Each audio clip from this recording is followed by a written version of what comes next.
All right, everybody, welcome back to the deep dive. Today we're tackling something pretty powerful. Yeah. We're going to be talking about reframing challenges and how to actually use those challenges for growth. You guys know I love this stuff. And one of you amazing listeners sent in a piece Oh, cool. from Pain is Power, Transforming Struggle. That was so good. I knew we had to dive into this right away. Yeah. There was this one line that just totally grabbed me. Okay, what was it? It said, "Your struggles are your biggest teachers. Mm. Use them as fuel, not excuses." Mm.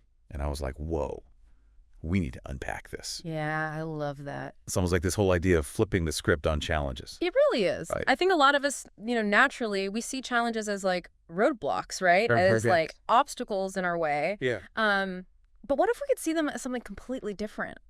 That's what I'm curious about. Yeah. Is how do we actually make that shift happen in the real world, Yeah. beyond just saying challenges are good? Right. How do our brains actually turn those struggles into something positive?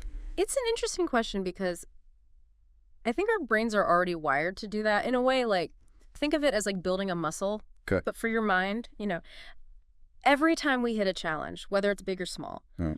our brain has to problem solve, right? Right. It has to adapt. It has to learn. And in that process, it's actually rewiring itself Whoa. to become more resilient. Okay, so it's not Yeah. just this fluffy idea of challenges are opportunities. Yeah. It's actually our brains are changing. Absolutely. It's a physical process. Wow. Okay. Kind of nerding out over here about this. No, it's so cool. So give me an example of this in action. Okay, think about someone learning to ride a bike. Okay. Right. Those first few times they get on that bike, Oh, they're yeah. wobbly. They're probably going to fall a couple of times. Right. And those are like mini challenges. Yeah. Each time the brain is like, okay, how do I adjust? How do I coordinate these muscles differently? And then suddenly, riding a bike is effortless. And your brain has built that resilience. Oh my gosh, I love that. So you're saying that Ugh. falling off the bike is building that In a way, yes. mental muscle What?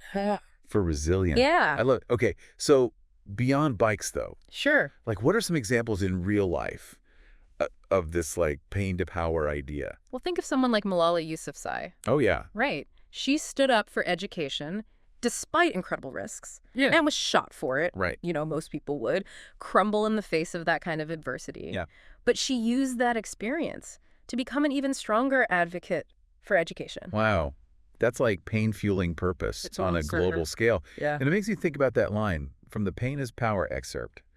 That said, the strongest minds are built in the toughest times. Ooh, I love that.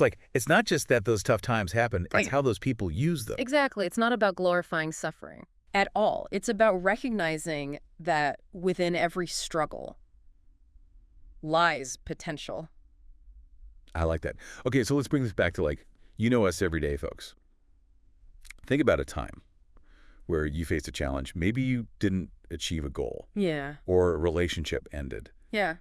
How did you feel initially? Oh, yeah. There's definitely that initial sting, like that disappointment or maybe even grief. And you're kind of in that why me phase. Oh, yeah, for sure. But then, I don't know, usually for me, I start to analyze it and try to figure out what I can learn from the experience. There it is, that analysis. That's your brain shifting gear. Oh, interesting. Instead of getting stuck in the negative. Right. You're looking for the takeaway, and that's the seed of turning pain into power. So how do we nurture that seed? Like for people listening right now who Hmm. might be stuck in that why me phase, what are some practical steps they can take to start shifting their perspective? One thing that's really helped me Hmm. is journaling. So when something happens, when I face a challenge, I'll get out my journal and I will write down all of the raw emotions that I'm feeling. But then I force myself to look at it from a different angle. Okay. And so I'll ask myself the question, okay, what's one good thing that could come from this? Woo. It forces my brain to start looking for that silver lining. I love that. It's like tricking your brain Way. into seeing the potential instead that? of just Right. reacting emotionally. You're engaging with it intellectually. Absolutely. And sometimes it's also about zooming out, What do you mean? remembering that this one challenge doesn't define you. Good. It's just part of a bigger journey. Like that line from the book, use them as fuel, not excuses. It becomes a part of your story, but not the whole story. So it sounds like what we're talking about here Mm-hmm. is taking those challenges, learning from them, Yeah.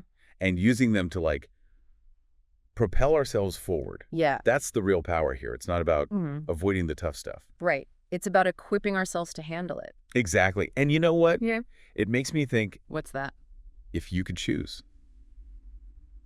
between a life of ease and a life that's filled with challenges that lead to growth, which would you pick and why? That's a great question. I think I'll let our listeners ponder that one. Ooh, I love it. All right, everybody, that is a wrap for today's deep dive. Thank you so much for joining us. We hope this gave you some serious food for thought and maybe even some fuel for your own journey of turning pain into power. We'll see you next time.